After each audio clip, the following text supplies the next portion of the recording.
مع الله هو بداية الطريق، بداية التحلية. كيف الأدب؟ أول شيء الأدب مع الله. كيف؟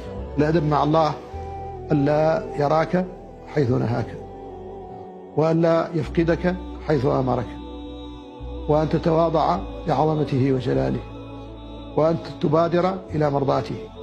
فسوء الأدب مع الله أن يفتح بابه أمامك فتوليه ظهرك.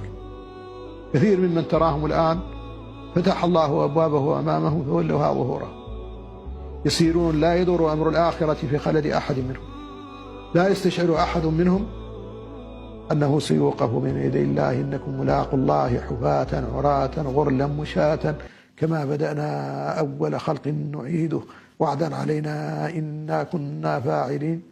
هذا العرض على الله: يومئذ تعرضون لا تخفى منكم خافية ولو ترى إذ وقفوا على ربهم قال أليس هذا بالحق قالوا بلى وربنا يوم تبلى السرائر فما له من قوة ولا ناصر.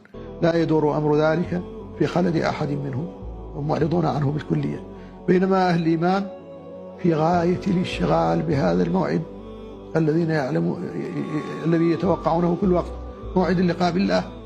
تريد الفرح عند لقاء الله، تريد الستر عند لقاء الله، تخاف أن تؤخذ صلاتك وهي أول ما يعرض على الله، فتطوى كما يطوى الثوب الخلق البالي فتلطم بها على وجهك فترد عليك أعمالك.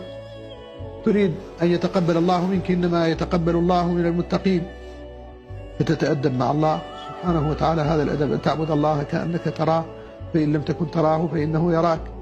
تحسن عبادتك، تحاول تحسن صلاتك. كثير من الناس صلاتهم صلاة الصبيان، علمهم الآباء والأمهات هيئة معينة من هيئات الصلاة واستمروا عليها طيلة حياتهم. صحيح. لكن ليست صلاة الكبار. المفروض أنك كلما كبرت في السن كلما تحسنت صلاته.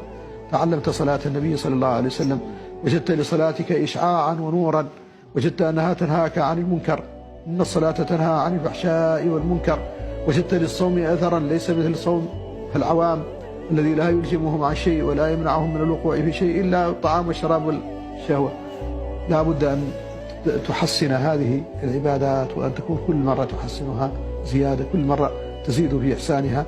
مثل الخبرة، أنت الآن وظيفتك الإعلامية دخلتها في البداية بأخطائها إلى أن تلحظها من نفسك ويلحظها من يدربك، لكن كلما ازددت بأخذ الدورات والتجربة والتدريب كلما تحسن الأداء وكلما تطور، وأنت تلحظ مشوارك في نفسك. كما قال ابن الجوزي رحمه الله: إن من الصفوة أقواما منذ استيقظوا ما ناموا ومنذ قاموا ما وقفوا، فهم في صعود وترق كلما قطعوا شوطا نظروا فرأوا قصور ما كانوا فيه فاستغفروا. استغفر الله العظيم.